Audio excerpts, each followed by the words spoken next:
All right, so we can go ahead and begin. So welcome everyone to Historic Preservation Board's study session on, what is it, November 16, 2020. And it looks like we are all present except I don't see Sarah and Amy, and we know where Amy is. But we'll just go ahead and jump in because we have a really action-packed agenda.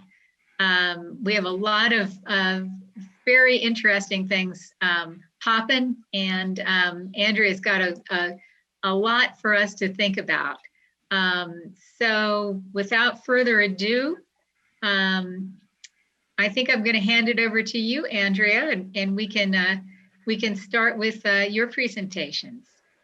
Okay, let me share my screen. Hang on.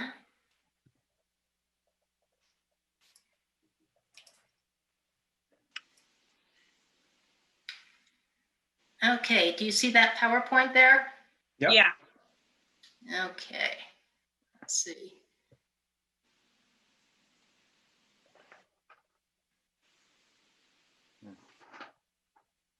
That's actually not the right version. Just hang on 1 second more.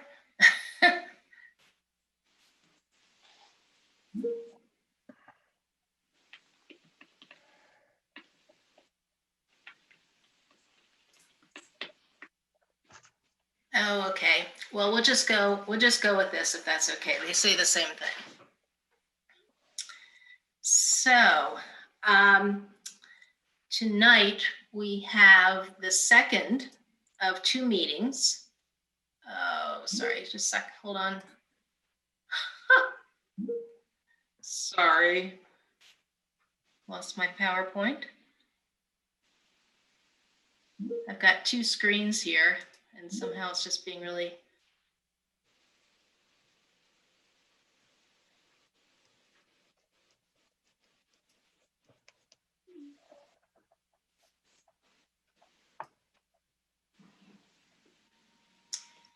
Okay, well, there we go. Nope, that's not where we go.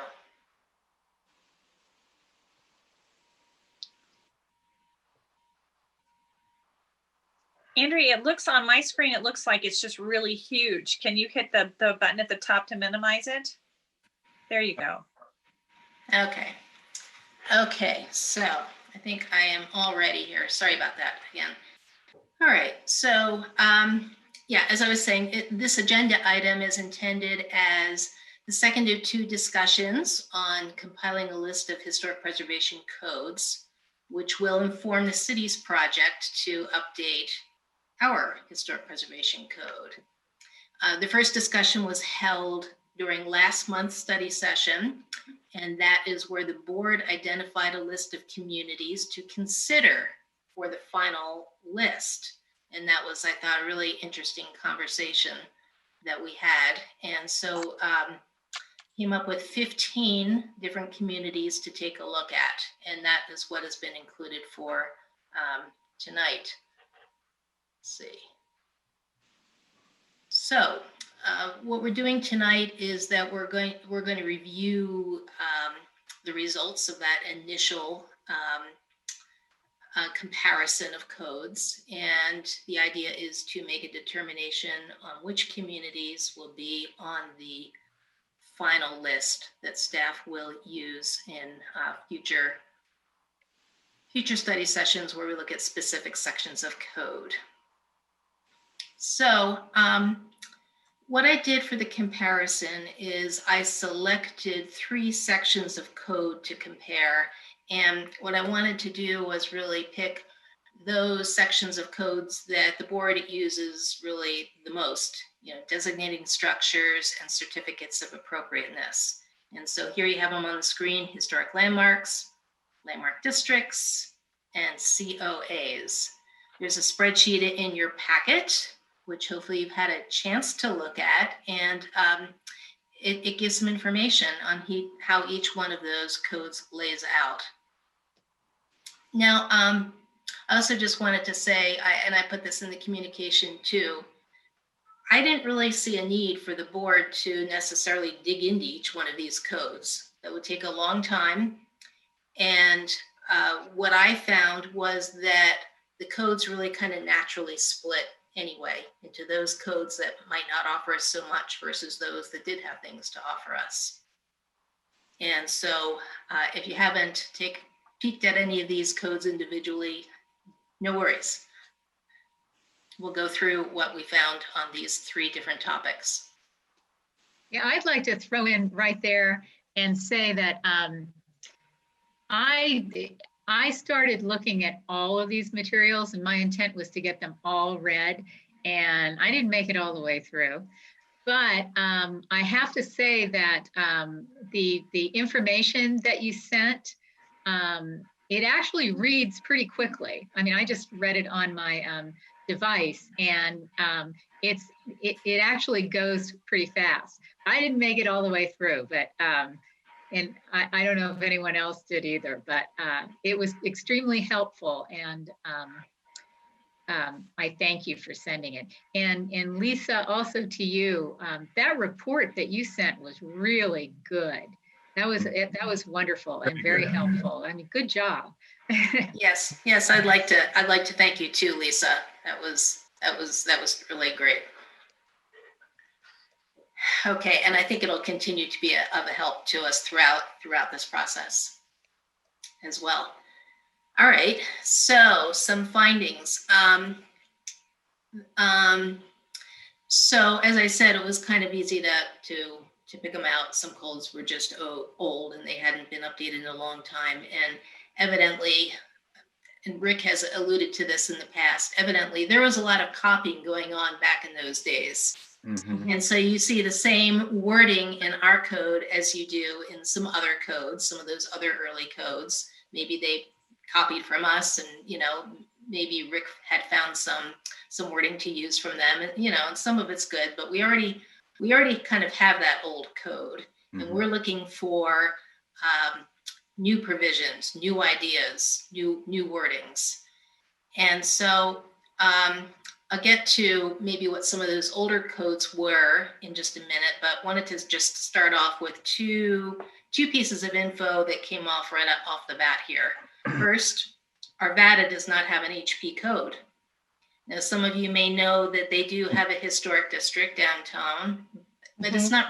It's not a historic district. It's more like a district, and they have some design standards, and they do review modifications to buildings, but it's not a COA that's issued. There's no period of significance, and property owners are not eligible for tax credits for their rehab projects. So you really don't have a historic preservation program the way we do and a lot of other communities do. And by the way, they're also not a CLG. Oh, really? Okay. I didn't know that. And that's fascinating because I wrote a 20th century history about Arvada, and we talked at length about how they fight over those downtown standards and how they're not allowed to do things, and how their historic district has been successful, and they talk a lot about it. And I was told they had absolutely a historic district with very strict ordinances. And why not call it a historic district? And if they have really good design standards and they're strict, wow, that's great too. Maybe you don't always have to be a CLG. Of course, property owners can't get the tax credits and some other things, but interesting to see you can have credits.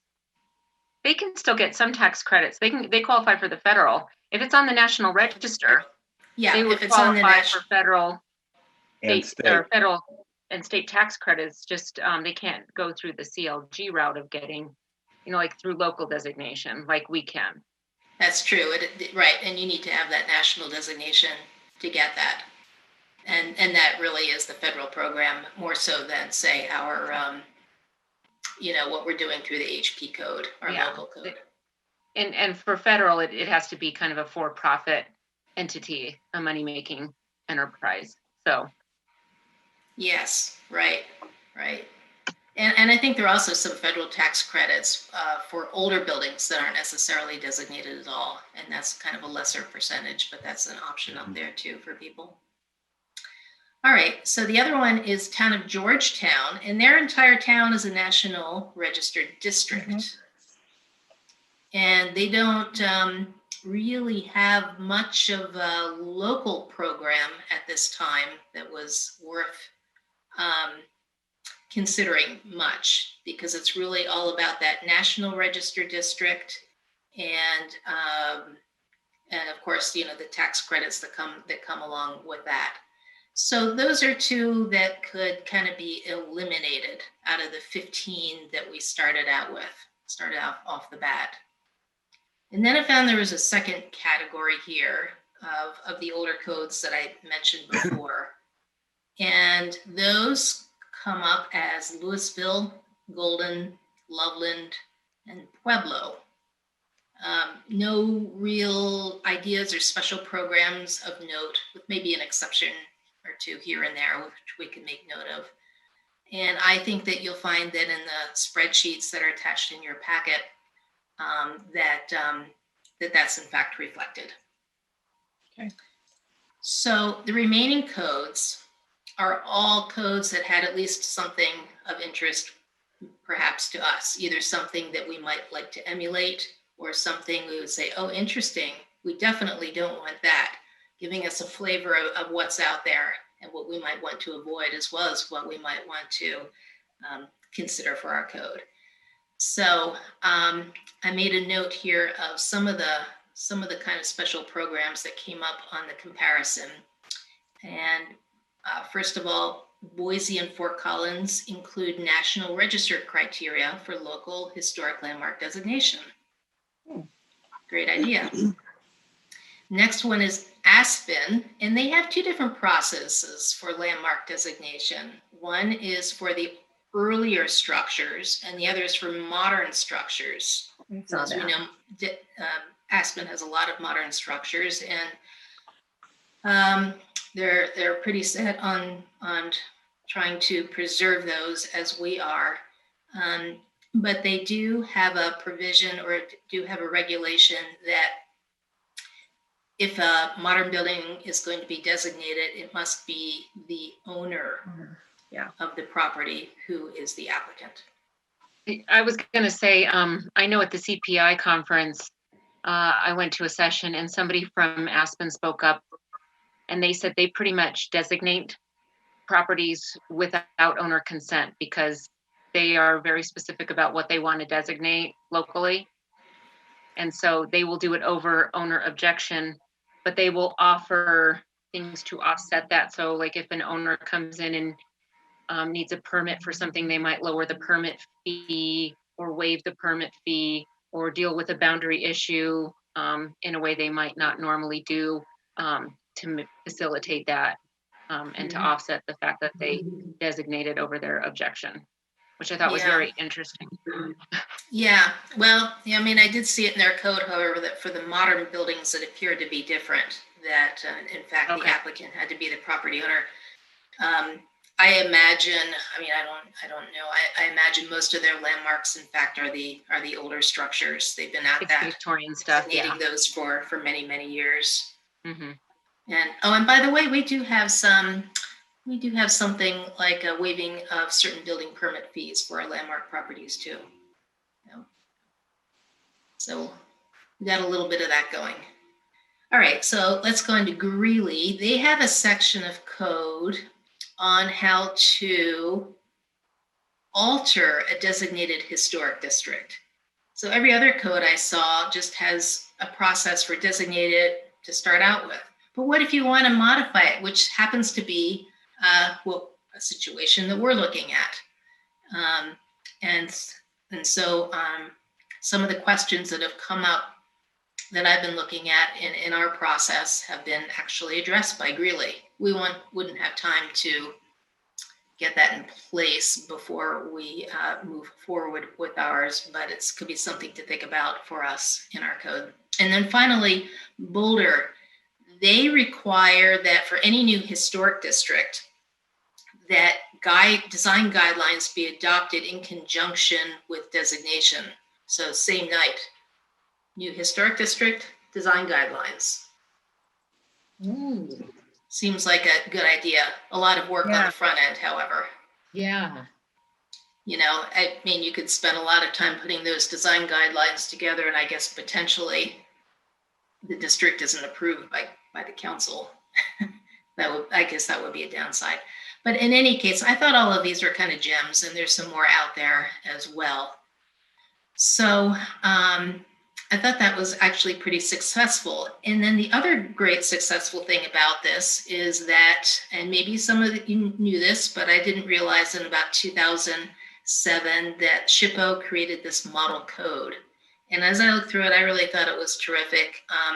Erica Duvik, who listened in on the board's meeting last month, she said that the code has been reviewed and tested, and we can feel really confident about it. And I feel, our staff feels that this could serve as an excellent base code for us. You know, Andrea, I read through it, and I have to tell you, it was like reading Code for Dummies almost. It was that you could understand everything as you read through it. I thought it was excellent. Yeah, I'm glad to hear you. Yeah, I'm glad to hear that. I agree. And yeah, so if that's kind of the feedback we're getting from the rest of you, I'm thinking that that's the way to go. We use it as a base, and we look at our other codes and get other ideas and customize it as we see fit. Does anyone have any comments about that? Did you have a chance to look at that particular code, the model code? Yes, Chris. I skimmed it. I didn't have time to read it in depth because I worked this weekend. But obviously the point of customizing it, because they start with a 50-year threshold, and I know ours is at 40, and I'd like to definitely keep it at 40. I think we're going to lose a lot of stuff if we start out at the 50-year threshold. And I know the spreadsheet shows that Aurora doesn't have a minimum age, but they do have it at 50. And there was a property that they were waiting to designate until 2021 because it's, like 3 months shy of being 50 years old, which to me is just silly when you're that close to it. So I think 40 is a good starting point. Yeah. I like that provision on our code. And yeah, there are some codes that have no minimum age. And Chris, I'd like to talk to you about the Aurora Code, because I found 2 different ordinances on the web. Everything I'm seeing in the spreadsheet, I'm like, no, that's not true. There's not 48 landmarks. There's not. Well, I must have had the wrong one. Yeah, okay, well, I'm not sure what they're doing, but yeah. Okay. Yeah, there were 2 separate ones up. It was confusing. I made a call, but didn't hear back from them. Okay. So yeah, maybe we can work on that together. But at least based on the information, whatever it is, wrong information I got, I did feel that they had something to offer to us. And so the codes that staff is recommending up here on the screen include Aurora, Boise, Fort Collins, Longmont, Aspen, Greeley, Boulder, and of course, then the SHPO's model code. I think that's awesome. So yeah, I think, go on. Well, I just wanted to say about the model code. One of the things that I really liked about it, it felt to me like I was also reading a template that you plug and play, and I felt that it was a very cohesive document. And if you followed that and customized it for your own city and put in your circumstance, I think you would wind up with a very cogent code that flowed and felt like it all went together. And I liked that a great deal. It was a great model. It really is. Okay, so the way I see this discussion going on from here is if board members have more to discuss and about the various different communities. Last month's discussion was very interesting. Let's go for it. The other option is to kind of narrow down on what the list is here and what the communities that I sort of didn't include, and see if the board maybe wants any changes. Does the city, does the council want a certain number of codes to look at, or did you just settle on the number 8, these 8 codes, because those are the ones you wanted to look at? So the council didn't give specific direction to us on that. They, the direction that we got was that they wanted to include Alamo. Well, actually, that was on the historic district, but the historic preservation code, actually, they haven't given us, they haven't given us direction on that, because as of now, it is the consultants that are working on it, and we will be helping them a lot with their work on the HP code. In your opinion, is it better to give them more information or less information? Would it be better for us to narrow it down a bit more, or not? Because I'm okay with the 8 that we've got. I think for me, it's the more information, the better. But if you're using a consultant and maybe more information is just more information, then do we need to cut down the number of cities? Well, here's what I'm thinking. I think that we actually turn over an entire draft to the consultant. Okay. So we're looking at these codes for our use, really, and creating a code for the consultants to, I guess, consider or use or whatever. Yeah, they're for our use in okay. In modifying that. What I see is modifying that model code, and we come up with it. We turn it over to the consultants, and they may have some insights for us. Hopefully, a lot of people will be taking a look at this draft that is produced, and we go from there on getting it in a position that's ready to be part of the ULUC draft code that goes out for public review. Yeah, I think starting with SHPOs, if people don't have an objection to it or like this concept, starting with those bones, that skeleton that we get to populate, it saves us from basically reinventing the wheel. Right. And it might speed our process and be helpful to us. I don't know how others feel about that. Having personally never written a code, it seems to me that would be a nice place to start. I'll tell you how I feel, having written 3 codes. I just say we adopt this code, like Andrea says. We go through it, we change it to meet the Littleton's criteria. I've read the whole thing already and annotated it. I don't think we need to look at all these other codes either. I think if we go look at the document that Lisa prepared for Fort Collins, it has everything in there on all these cities already.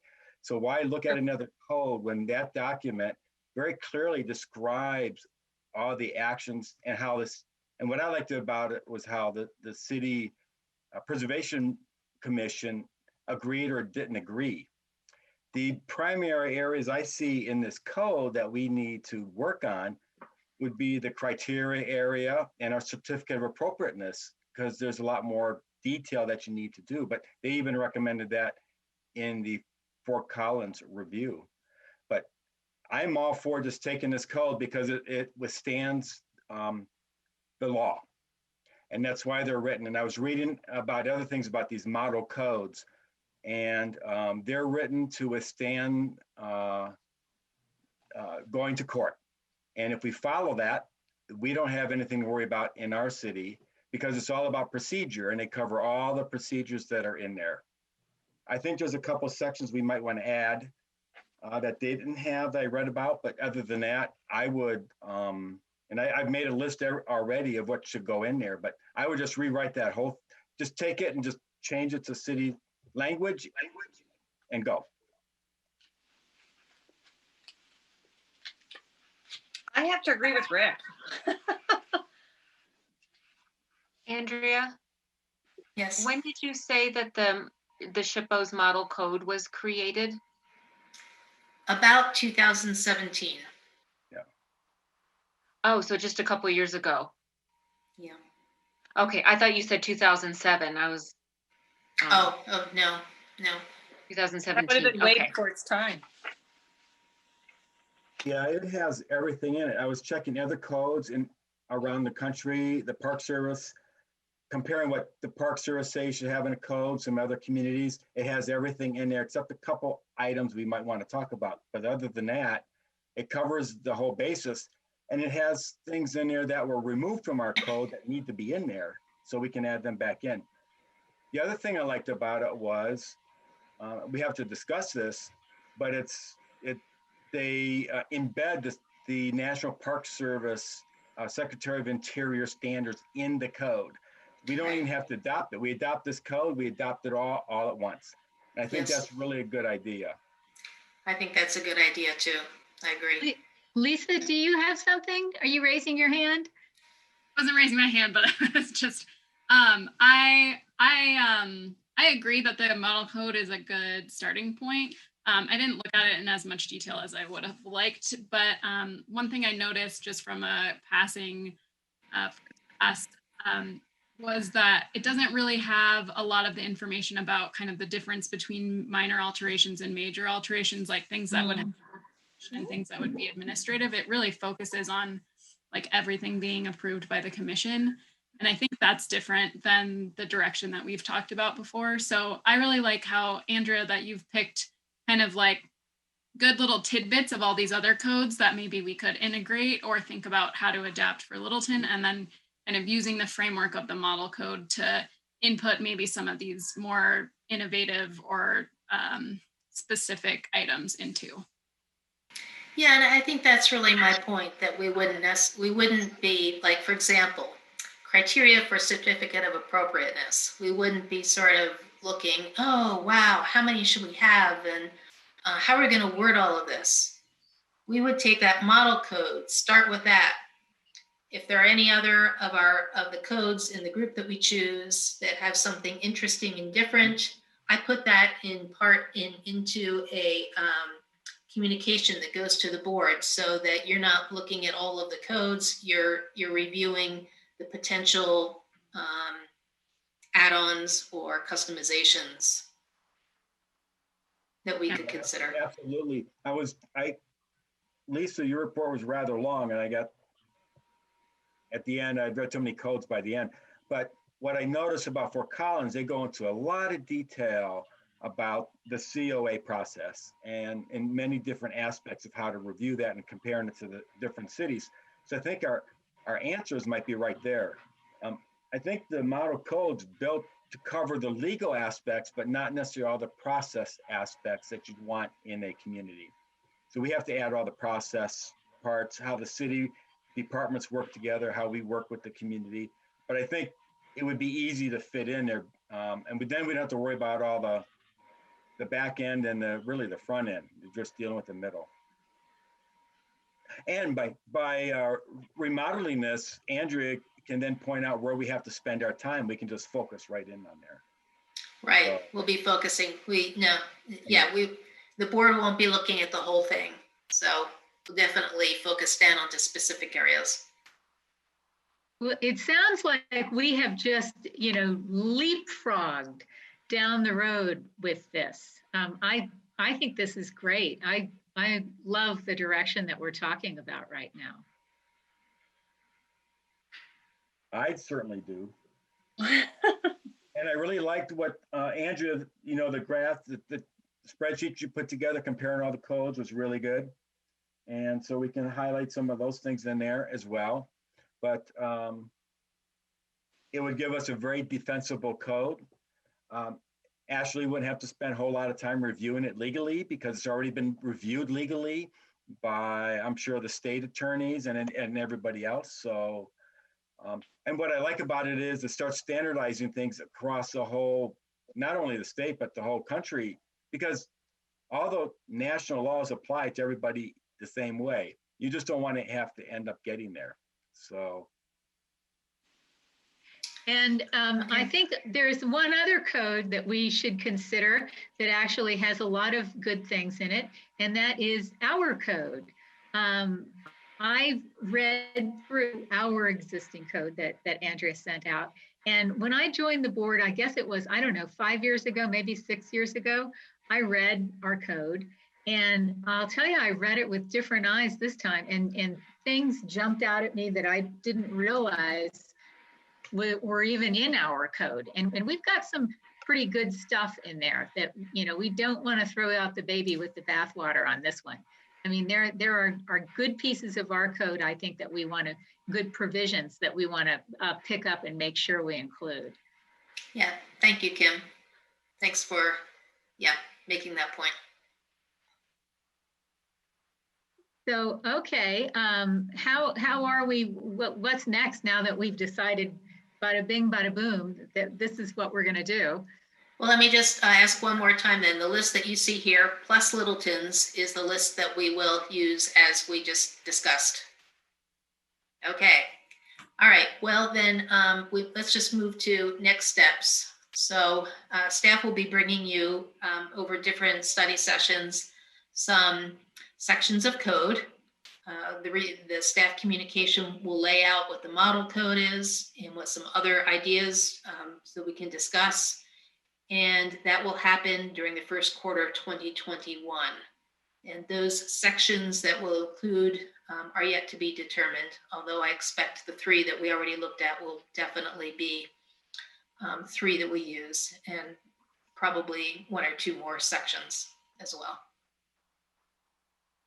And Andrea, is there anything that you would like from us during this period, in the next, I guess, 6 weeks, 2 months? No, I think staff takes it from here. And, but thank you for asking. I know the board is really very busy on the downtown historic district and other things. And this will be something that staff works on and brings to you as early as January. Excellent. I guess if, in further readings, if anyone, looks at or any of these codes and something jumps out at you, just jot it off in an email to Andrea to make sure that she's aware of it. Great. So yeah, this sounds wonderful. Yeah. I made a list of stuff already. I can send it to everybody if you want to look at it and on what to add to this code. Assuming Littleton's the base and we move Littleton's language into this code and then move forward. There were a couple of sections that sounds good. The model code did not cover. It didn't cover demolition by neglect. And I don't know why it didn't do that, but that was one thing that Elisa's group recommended Fort Collins puts into their code, was the demolition by neglect. I think that's important too. Yeah. They might have not included it because it's usually within a different part of the city code. Usually. Yeah. Safety section or something. There was something called the servability clause I read about. And I think that's a question for Ashley. And I can't remember, it has something to do about if one part of the code is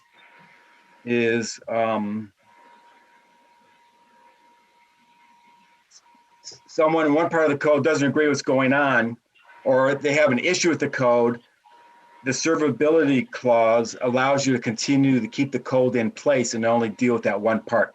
And that wasn't in the model code either. And I think that's something that the lawyers would talk to us about.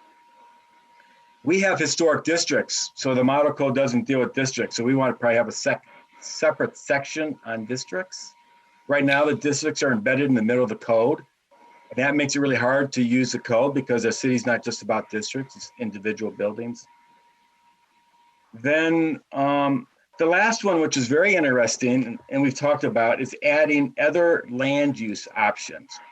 And in Lisa's group recommended for Fort Collins, and I've read it elsewhere, historic overlay districts.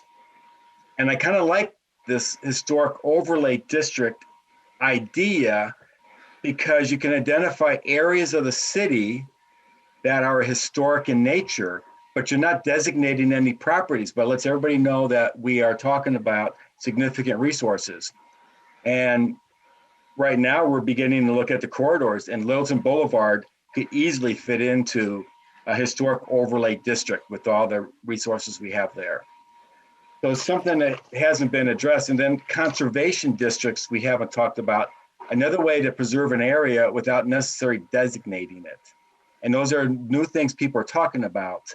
So I think we should look at those things in our code as well as we move forward. But I have a bunch of other things. I'll just send them to Andrea. They're just minor things. But one thing I was looking at is how this code can interface with our Building Board of Appeals and the Board of Adjustment. They may look at properties that we are interested in and we won't know about it. And that's a organization issue within the city department. The city has not adopted the historic building, there's chapter 12 of historic buildings for the International Building Code. We might want to talk about that. But what was most interesting that I read, and Lisa again pointed, I think it was in your review, is most of these codes stand alone, but we're going to the land use code, and there's a different way to integrate all this into the land use code that I've read in other cities, such as San Antonio. And I would assume, Andrea, maybe that's what the intent would be for Littleton as well. Instead of having this stand alone, maybe integrate it within the entire land use code. I believe the idea is to keep it as its own chapter, which frankly I appreciate, because you can read through it, and especially for someone who's considering being in a historic district or designating their property, it's hard to jump around. It is, and I agree. And then so I'll just send my comments to you, Andrea, so you can begin. But there's a few other definitions we may want to add, but I think it's much better than our current code, though. And I can say that since I wrote the current code and with the modifications. And we did, in 2012, remove some things from the code that should be in the code. So that would, they'd all get back in with this. So it would be good. Yes, Andy. And yes. Rick's throwing out some ideas like that, I'll throw out too. I'm interested in, Andrea, what you and the group thinks about using 1041 regs, and if we need to use something like that. I don't know if other government property owners in our district or potential districts,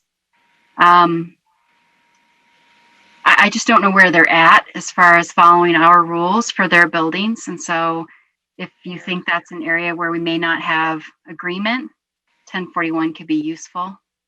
You want to explain to the group 1041? Yeah. Yeah, 1041 regs,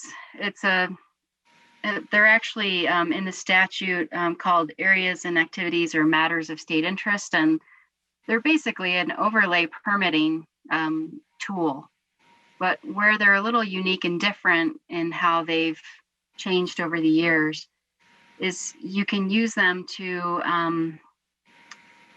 hold other governments, state and local, to your standards where you might not be able to otherwise. So I don't want to make a problem where there isn't one, but I just wanted to at least throw that out in case there's any concern. And I don't know, others may be able to say more. Lisa, you can chime in if you want. Okay. It's an interesting, it's this permitting system, and it's an interesting tool that I think a lot of communities are using for a variety of reasons, but I don't know of any that have used it for historic resources, but it's been there in the statute since the 70s. So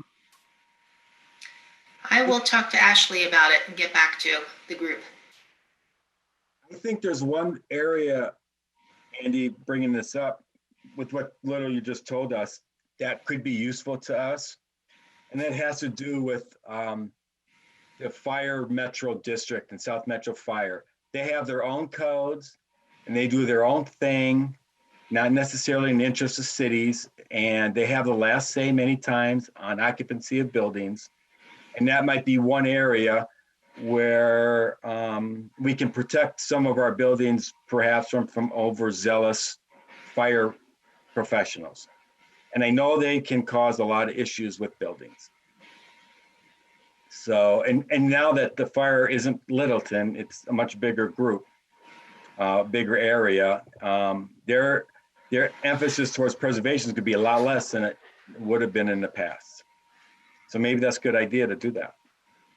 And in this case, are you talking about them as owners of the buildings, as the applicant? As code officials, code review officials. And I'm not sure if it works in that way. I'd have to go back and look at that, but I think it's really meant for like, trying to remember now, what they're used sometimes to hold, like some of the West Slope communities have used 1041 regs to hold Front Range cities to different standards to protect their water. Or like against CDOT, I think CU used it for CDOT. So I feel like I'm trying to make something where there may not even be a problem. So I don't want to do that. I just am throwing that out there since you were talking about overlays and other tools. I think it's good to use it for Santa Fe Drive improvements, protect Littleton's interests. That wouldn't be part of our code, but it could be part of the land use code. Yeah, that's a very good point.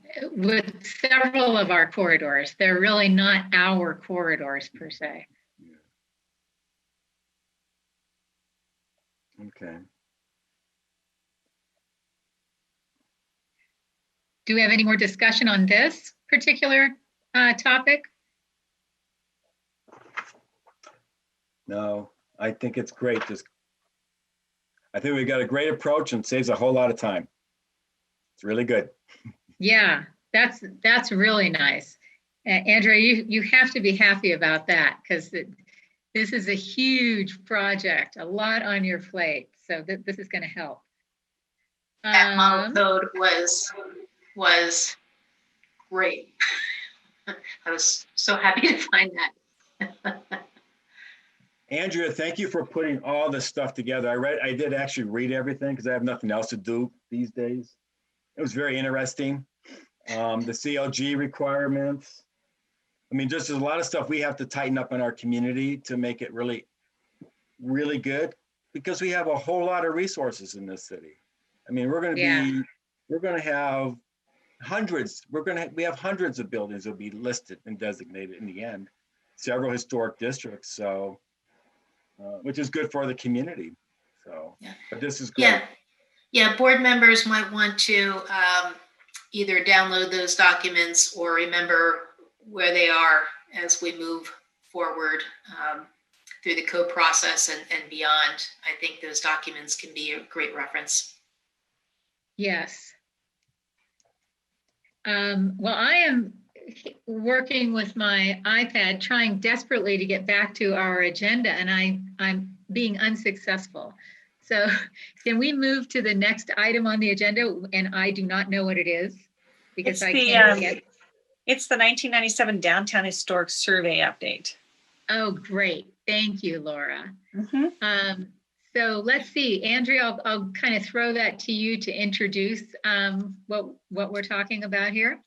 Yeah, so as you know, with the Downtown Historic District, the board has established 3 work groups. And work group 1 consists of Chris Geddes and Rick Cronenberger. And they have been meeting and I've been meeting and others of you have helped out. I know Kim and Andy have helped out on doing the surveying. And they've been at it for 3 months now. There have been a couple of setbacks. It's taken us a long time to get the tablet and the software pulled together, and that's still not quite done. And we have some remaining questions, and there might be a little bit of moving around of how we work through these 3 work groups, but in any case, these 2 have done a tremendous amount of work.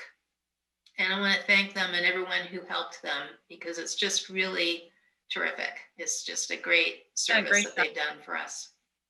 They really have, and big applause for Chris and Rick and Andrea with all of this. It was fantastic. So at last month's meeting, Chris showed slides of some of the buildings from Alamo. And at this point, all of the buildings on Main and Alamo have been surveyed, with the exception of the new structures, Littleton Mixed Use, Littleton Tavern, and some others. And we will be getting to those. But Chris is going to give a presentation on the Main Street properties. And we're going to be, I believe, well, she can take it from there, but there's going to be some discussion about how buildings have changed in the historic district and beyond.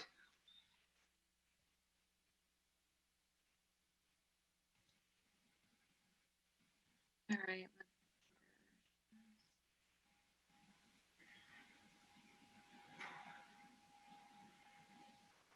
Can everybody see the screen? Not yet.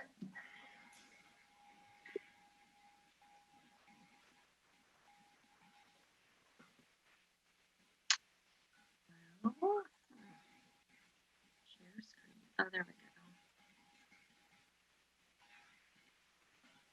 How about now? Yes. Okay. That's great. Okay.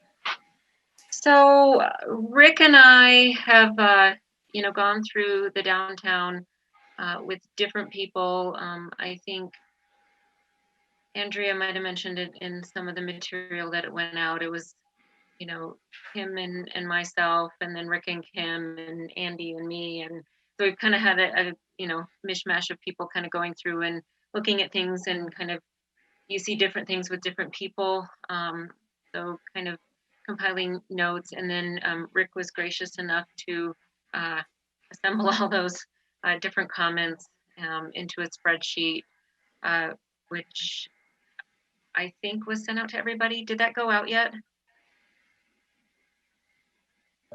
It's not Rick done yet, Andrea? but Andrea included it in the packet.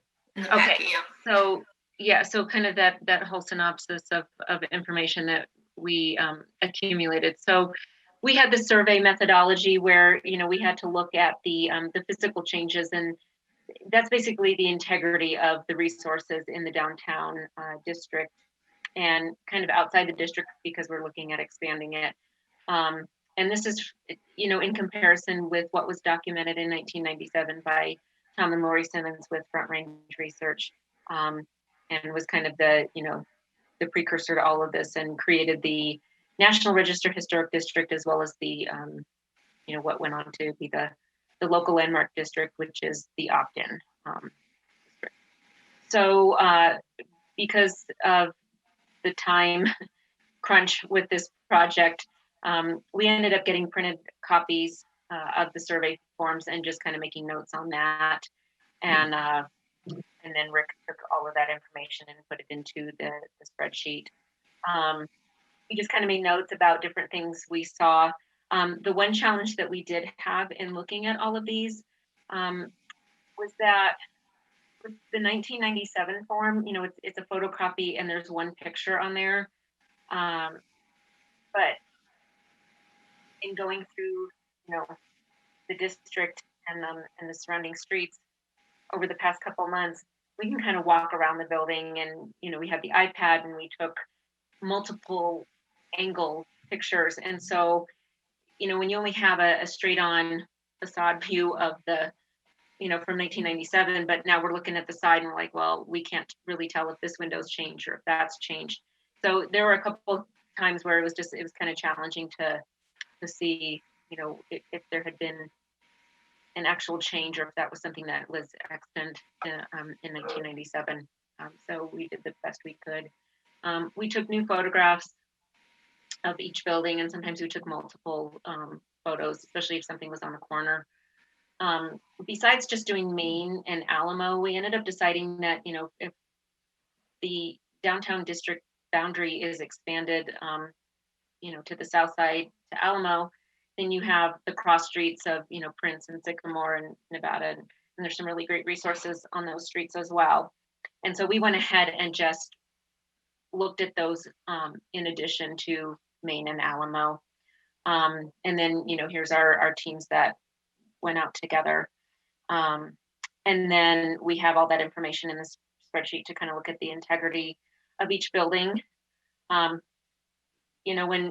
we're going to talk a little bit more about this next month with the presentation on significance and integrity, because that's going to be key for us going forward as to how we look at the district, what buildings would be contributing and non-contributing. And, you have to start with significance and you have to look at integrity, and you need to have both.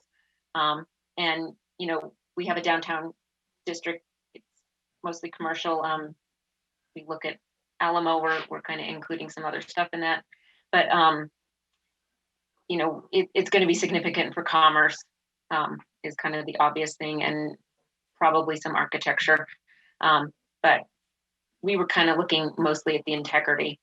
And so when you look at the spreadsheet, it kind of shows all the basic information, address, and we decided to do the historic and the current name, because not everybody knows these buildings as well as Rick does. So you can't just throw out a name and instantly know what it is, like he does. And so we decided to include both names, year construction, if there was an architect, all that kind of stuff, that would be useful if we were going to be doing some searches by certain fields. And then if there was any kind of National Register eligibility indicated, we decided to include that.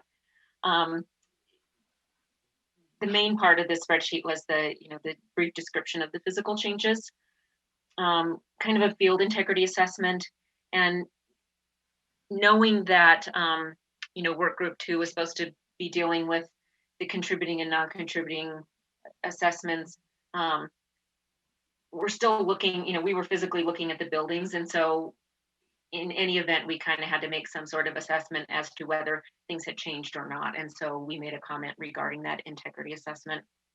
And then we ended up adding a column for the COA to assist Andrea kind of going forward with having that information in there, and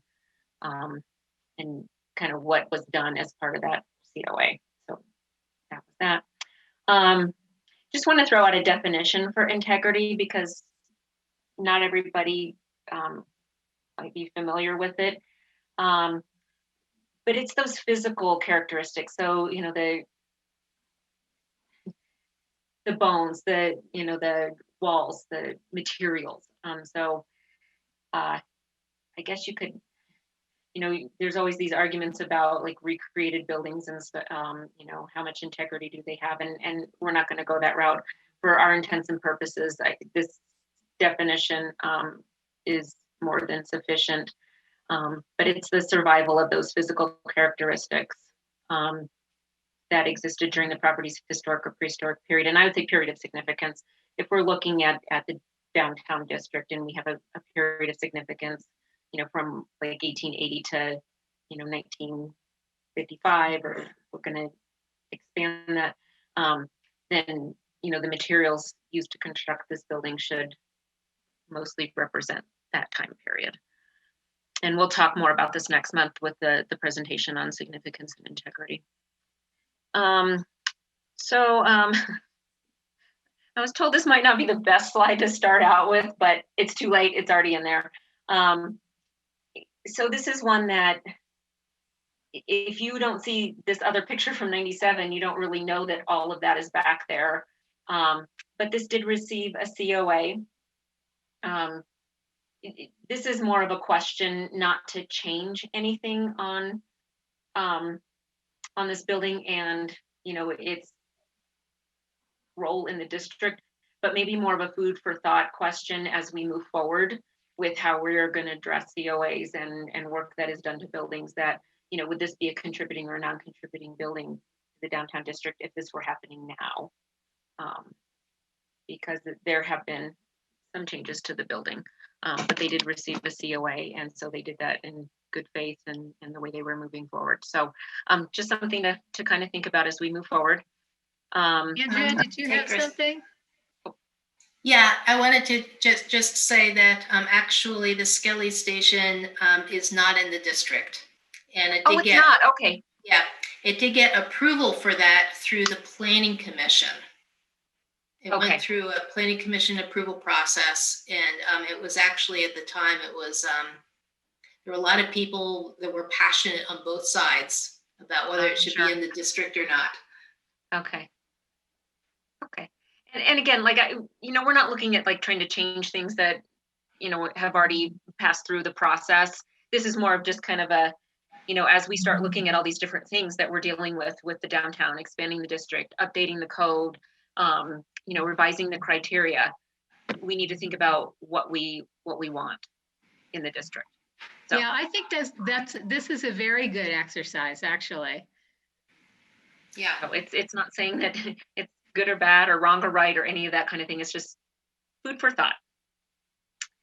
And then we have the View House, and I look at this picture multiple times, and there is, like, the building's intact, the original building. There is a large addition. It's set back, on top. So again, just things to be thinking about as we move forward and are updating criteria and code and all of that stuff. That, there are things that we should be paying attention to as we move forward. But some of the other buildings that we need to kind of look at, and this one, I have the wrong term there. It's not restored. It should be rehabilitated. And there's a difference between restoring a building, because when you restore a building, you restore it to a very specific time period, and everything is specific to that time period. A rehabilitation is more of like an adaptive reuse, where there might be some changes. It might be because of ADA issues. It might be because of, materials that have, been removed and are trying to be, reapplied, or, disintegration of materials, any one of those things. But their adaptive reuse is akin to rehabilitation. And so this one should be that the building was rehabilitated. But you can see that, they kind of took off the pent roof here that was added at a later time, probably in the 70s. They've restored some of the openings. The windows are more like they should be, but there have been some changes to accommodate the new businesses that are in there over time. And that's something I do want to bring up to everybody, that, all of the buildings, if you go through and look at them like we all did, every building in downtown and even on Alamo has had some kind of alteration, even in the past 20 years or since they were constructed. No building has exactly all the original fabric and every original window. And especially in a commercial area, every tenant that comes into a building needs to adapt that building to their business.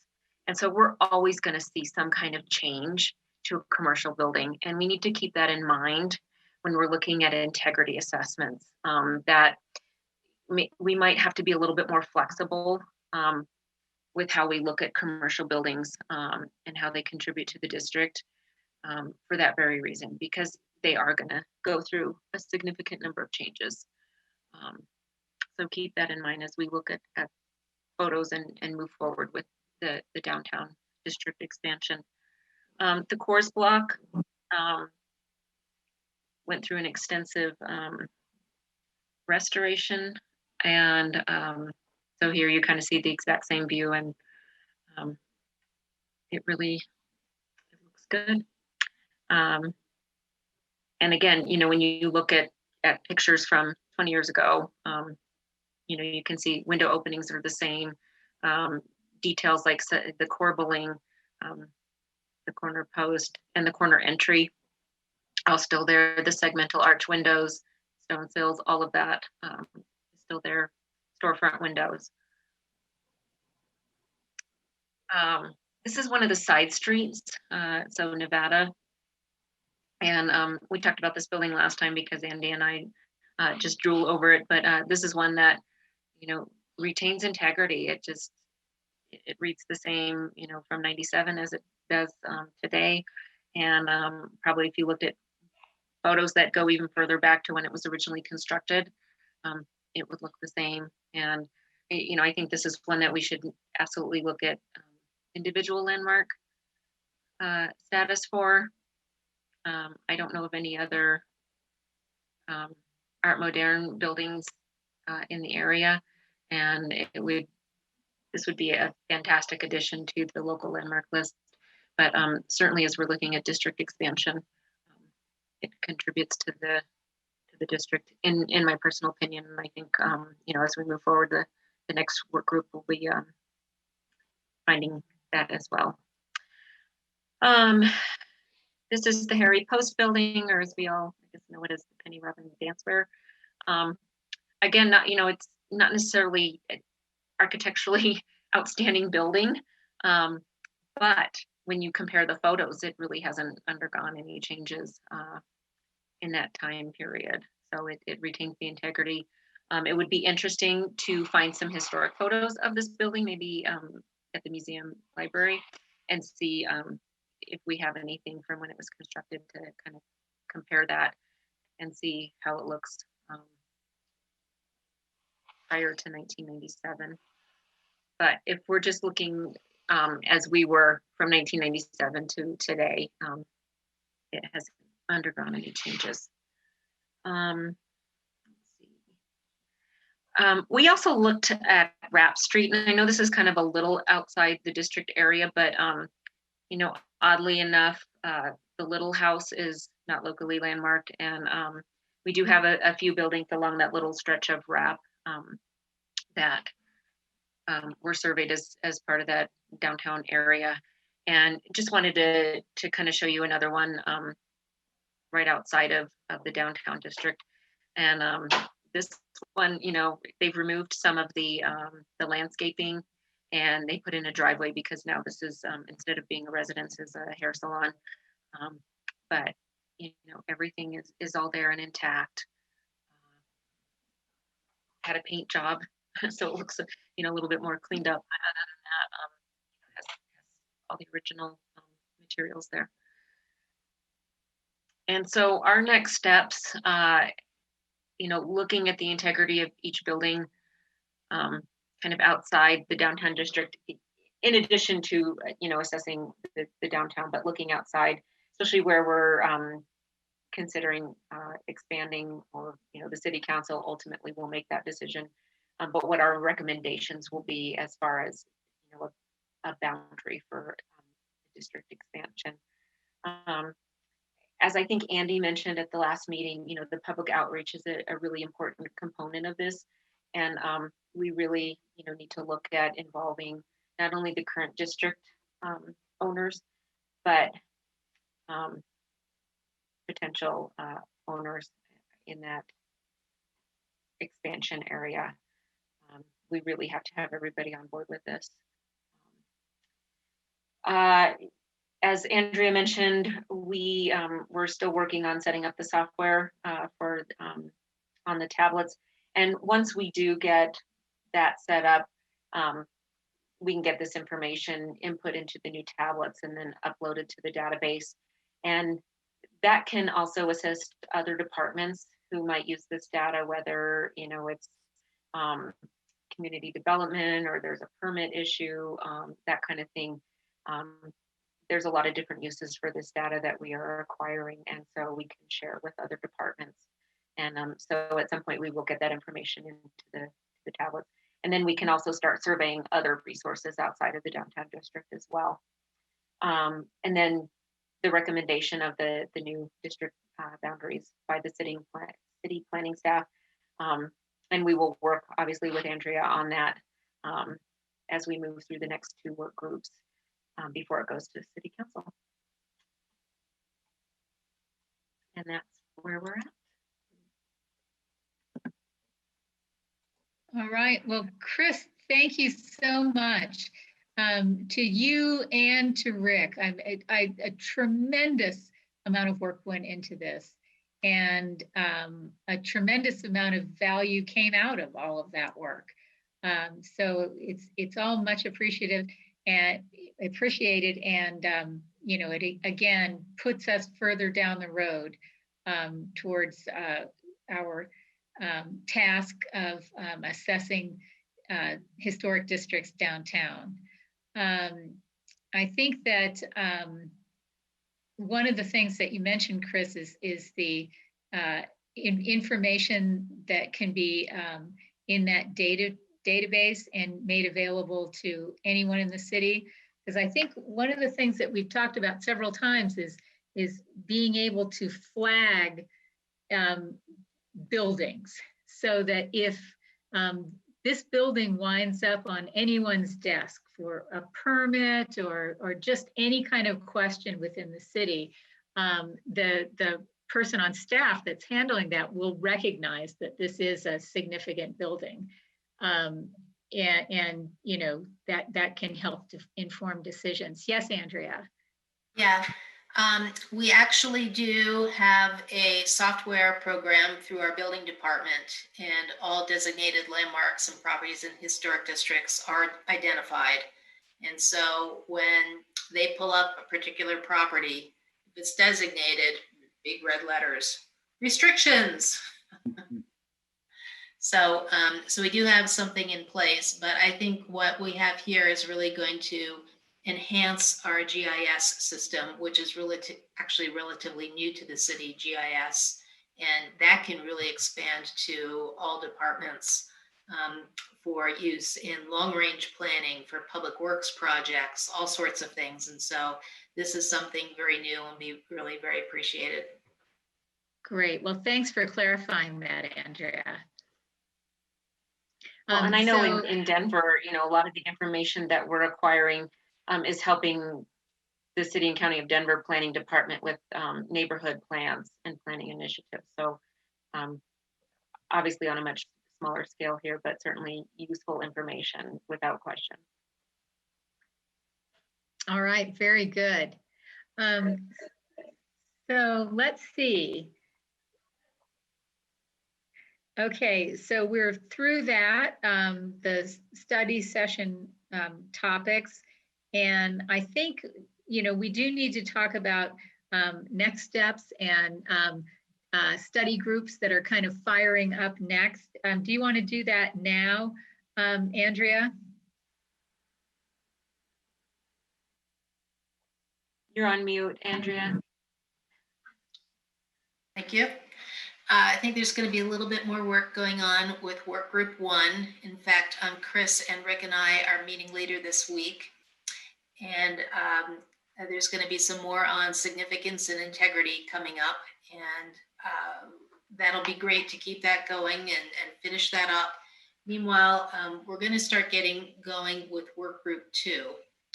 And so far, Laura Gabriel has signed up for that, and wondering if there's anyone else on the board at this point who is interested in doing work group 2, which is, as was mentioned before, it's determining district boundary and contributing and non-contributing buildings.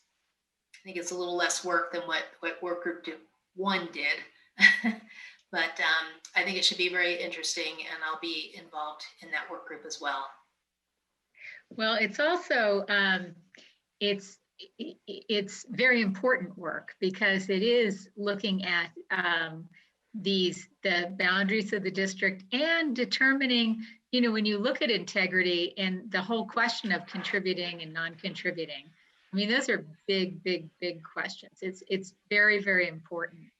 And, you know, there's a wealth of information to work with the work that Chris and Rick have done. And also Andrea is, you know, knows all and sees all when it comes to that kind of information. So it's it's going to be, I think, a pretty incredible experience to work on this project, and you know, to actually, quite frankly, learn a lot from Andrea, because she does know this very, very well. And Laura is on this committee. We have room for one other HPB member to work on this little group of 3, Andrea, Laura, and someone else. So if someone else would like to, you know, jump in and decide to be a part of that, that would be great. And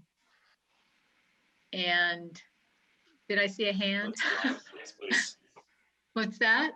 Yes, I'd like to join along with Laura on helping establish those boundaries and the contributing and non-contributing.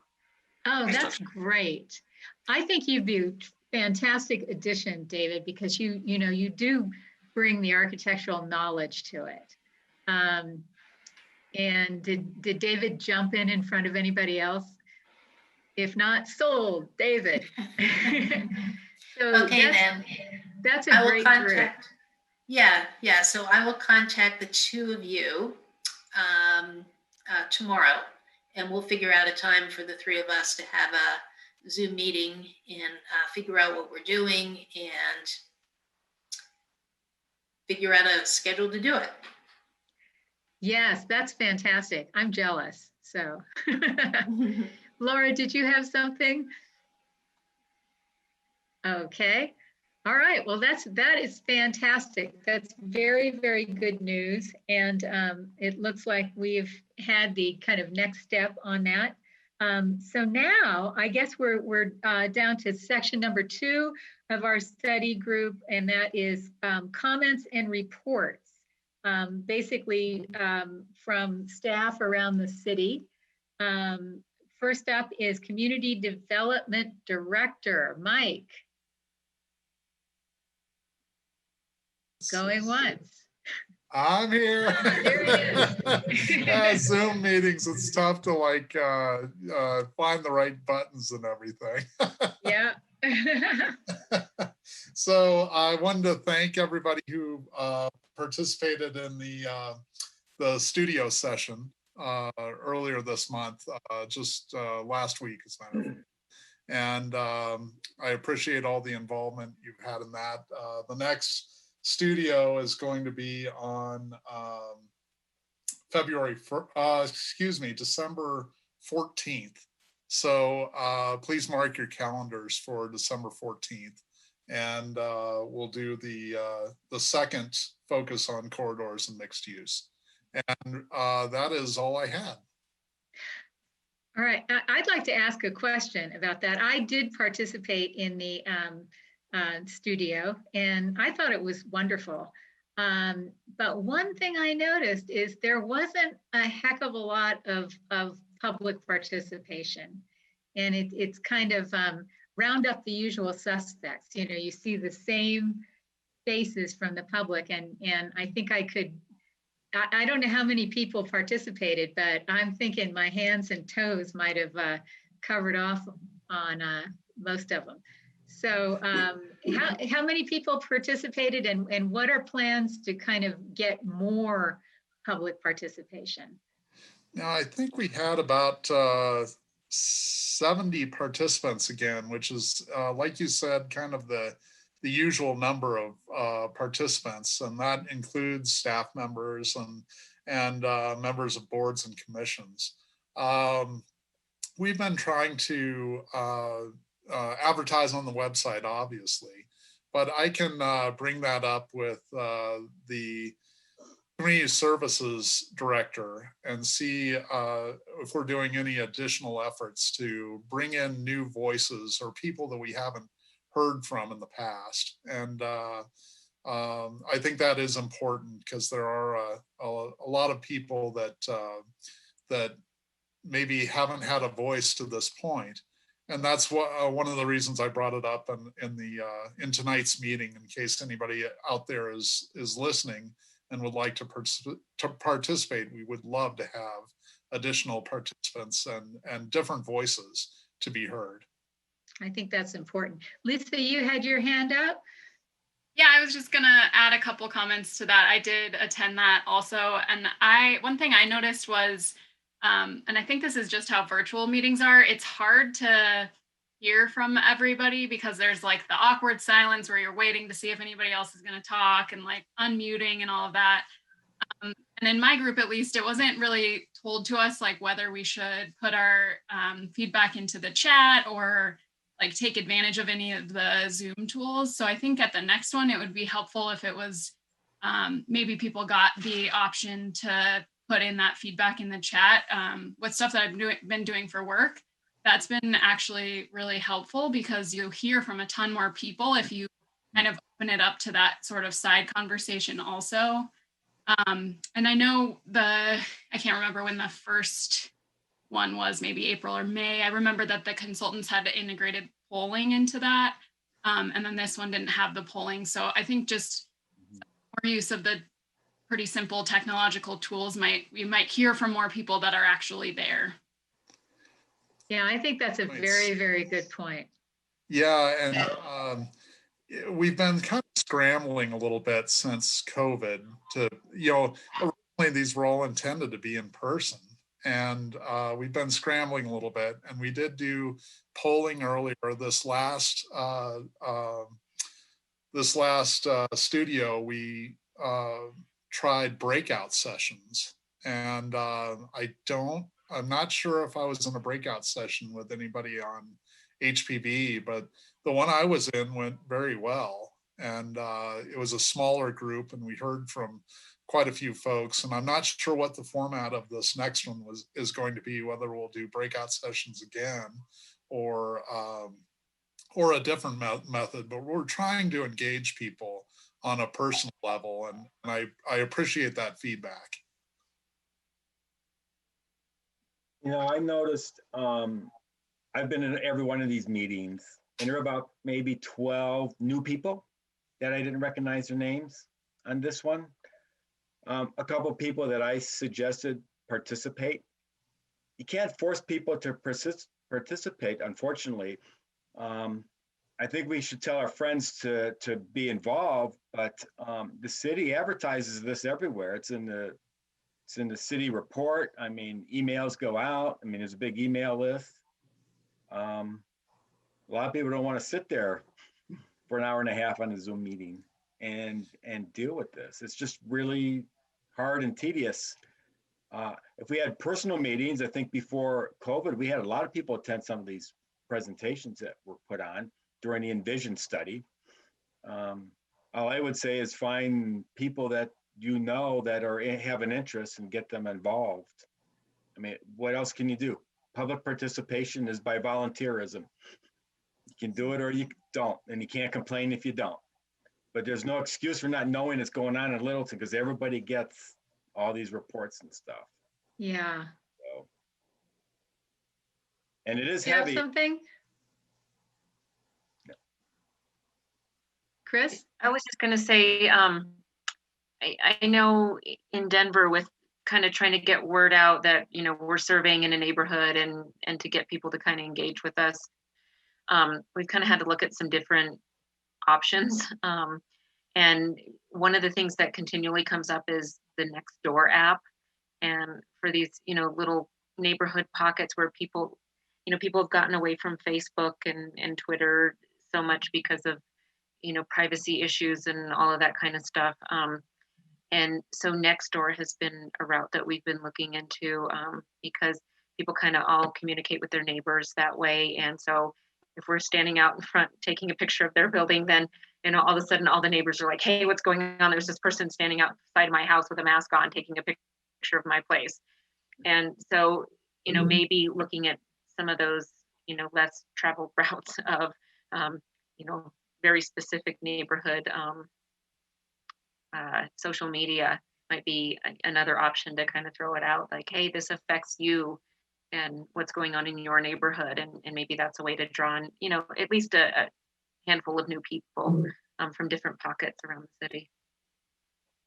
Yeah, Chris, that's a great point. I know for the Envision seminars we did early on, we went out to neighborhood groups and meet and greets, and it was we were as staff, we were able to kind of interact of that, yeah, with personal interaction, and that really helped. Yeah. This is a really different environment, and we're kind of on a schedule, and to get this project done, and the rezoning project that we're going through right now. I know Andrea and I have mentioned, we've had several people who have called in, and we usually take that opportunity too, while you're on a personal phone call, to say, hey, did you know about the ULUC studios, and how this is going to affect you in a corridor and that type of thing, and try and build some excitement there. But it is a little more difficult to get that personal interaction in this environment. Definitely. Well, next door is a great idea. I look at Nextdoor, and Tri-County Health is always on Nextdoor. Arapahoe County is on Nextdoor. I mean, you see notifications all of the time from these entities. But when I just thought about it, I really don't see the city of Littleton, and I don't see Envision. And I think that would be a terrific way to reach people who, because it's the same gang on Nextdoor all the time, and that seems to be a pretty good communication vehicle. But I attended several of the live Envisions back in the day when you could actually have live things, and they were crowded. And it was a lot of, you tended to recognize people who would go and participate. And I know that those people are interested, and they made the effort. I think it's a lot easier to tune in on Zoom than it is to, drive down to the museum or wherever it is and park and, sit in those uncomfortable chairs for 2 hours. And yet they made that effort, and I don't see those same people on Zoom. And I'm wondering where they went, and how to reach them and bring them back. But it's a vexing issue, and I'm sure that y'all are thinking about it. But it would be really nice to see some more faces in those sessions, because they are good. Yes, Andy.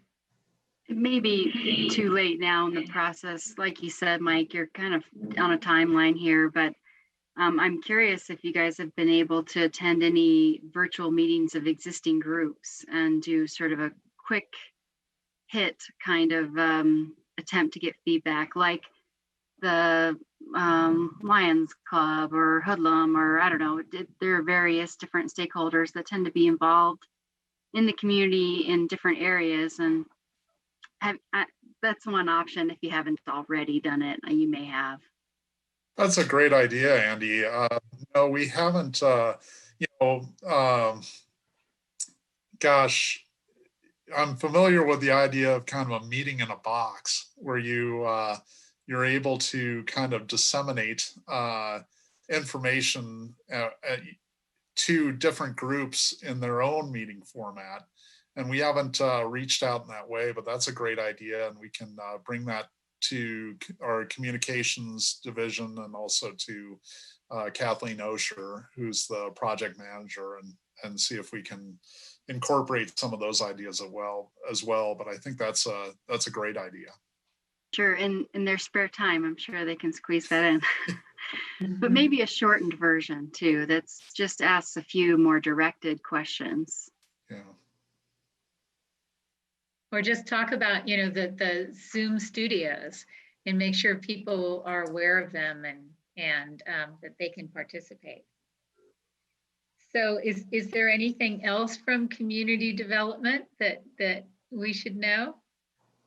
It reiterates the fact that we really need to pay attention to our resources on the mid-mod mile, and this is why some of them need to be designated, so that this doesn't become the catalyst for more demolition of those resources, and more modern, like brand new stuff going in to replace that. We do have such an amazing intact collection of mid-century buildings along Littleton, as we all know. And, we had that survey done, and yes, we can't preserve every single building on Littleton Boulevard, and that's not what we're here for. But,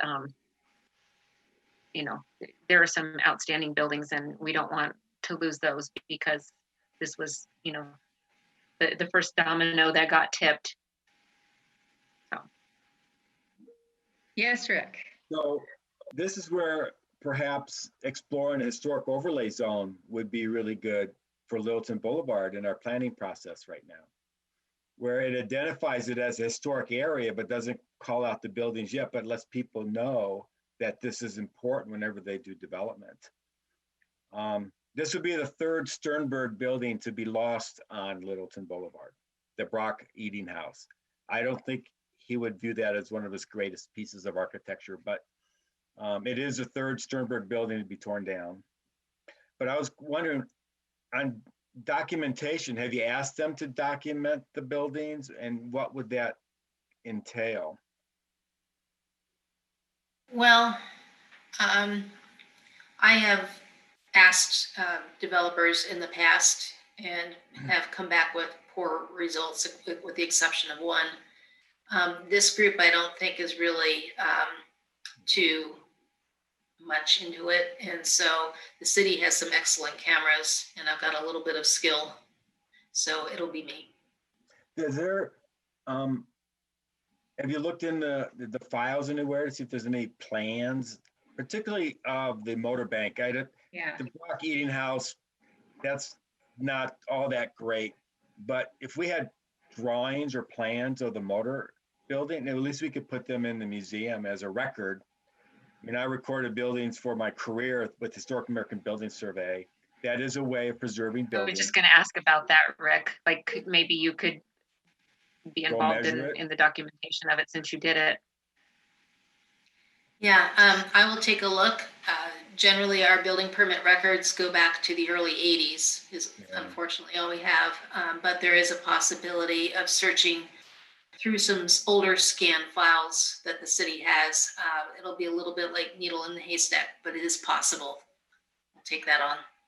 Yeah, I mean, it wouldn't be, well, really good photographs would be good, I guess, as much as we can. We just haven't done that in Littleton. And that needs to be maybe part of our ordinance, is documentation. I have pictures of a lot of buildings that have been torn down. I take them before they're torn down. But it's a shame. It's just going to be paving. I know you're working really hard on it, but it's a gas station. It's just paving. What else can it be? Cars got to drive around. That motor bank building, I'll tell you that the landscaping around it, and I mean, I've kind of idly dreamed of what would it be like to move that building, and you could adapt that to any number of uses, even residential. But yeah, I think taking some good pictures of it. Let's take advantage of the good weather and try to do that. Yeah. That corner has changed so much in the last 30 years. It is absolutely unbelievable. You wouldn't even recognize it. There was a farm school or something like that where Ralph's shop is. I mean, tons of trees and stuff are sitting on that corner. And the shopping center has been redone twice, torn down and rebuilt twice since I've lived here. I mean, it'll be a shock though, but what are you gonna do? All right. Sadness. We can all pray for the building. Okay. And it is only one of our 4 Unisonian buildings. That's even more a shame. Yeah, and I think it was the best. Absolutely, but we don't know best. who the architect is. That's the problem. So. Okay. Well, is there a positive note that we could end this section on? Well, that was all the items that I had. Sorry, they came out in that order. But thank you everyone again for all the work on the downtown historic district and the work groups. This is going really well. Okay, yes, indeed. And then board members with any projects that we are working on. Anybody have any updates? Yes, Miss Lisa. Yeah, I just wanted to update people that all of the information has been given to the city's GIS staff, and so for the Littleton Legacy List. And she said it should be done within a couple days, so we would get to see what it looks like with all the photos in it. And Laura worked with the museum to get the historic photos, and I was so excited when I saw them because it's just awesome to see, and I can picture what it's going to look like on the Legacy List map. So I'm excited to see the final product, and I'll share it once I get it. Wonderful. Thank you very much. Thank you. And thank you, Laura, for doing that. That's great. And any other projects that are ongoing that we need to update? Yes, Rick? So Historic Littleton has just awarded their contract to a web developer to redo our website. And we got a grant from the city, a CARES grant for $2,000 to help us. So we'll be rebuilding the entire website. And part of it's going to be integrating with Littleton's historic preservation website so we can tie together, but it'll be another way for us to get information out to the community about preservation work. So excellent. I'm really looking forward to it because a lot of people, they just start downloading into Littleton and our website doesn't work. And we'll be tying it to Instagram, Twitter. I'm getting younger people on the board. So we're getting it all tied together.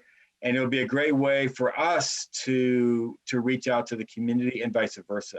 So it'll be much more interactive. It'll be really good. And so Lisa, your little project will be linked right to our website as well. So we'll be trying to do those links as much as we can because it's kind of hard to go to the city website and find stuff, but I think we could link it and make it easier for people to get to. So hopefully in about 3 or 4 months, that will be done. Then everybody can join Historic Littleton. That's good.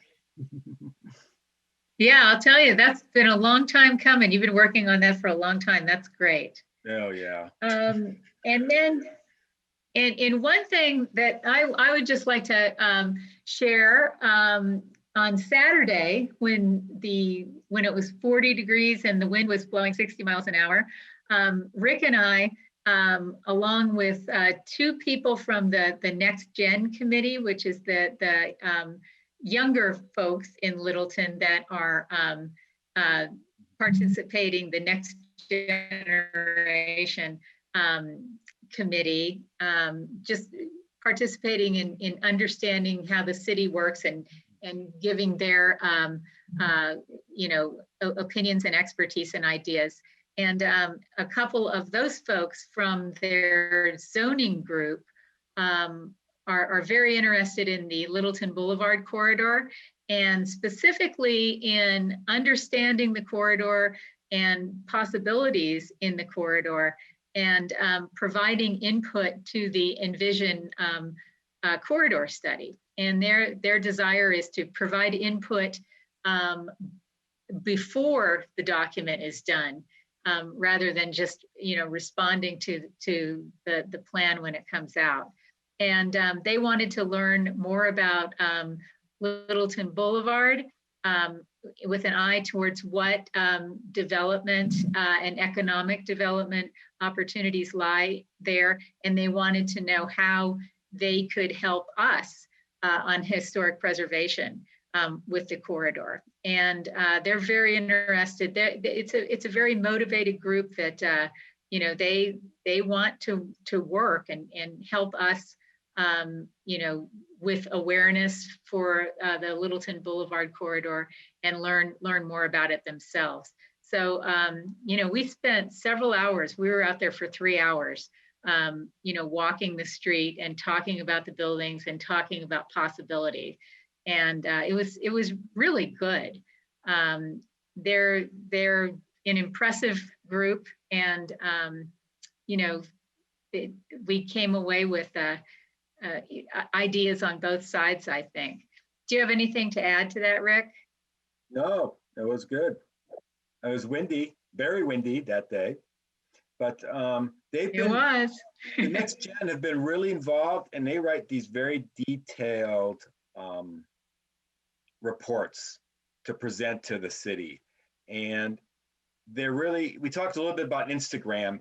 And so what I told them to do was use Instagram to get their friends along the corridor participating in what's going on. So, because it's not going to be easy, particularly when we ended our walk, which was at Elati Street. And of course, Chris lives right nearby as well. We have a big residential area there. It's not going to want any change to happen across the street. So it's going to be a big deal. But I think they'll be very good at getting more people involved. And one thing they even mentioned was the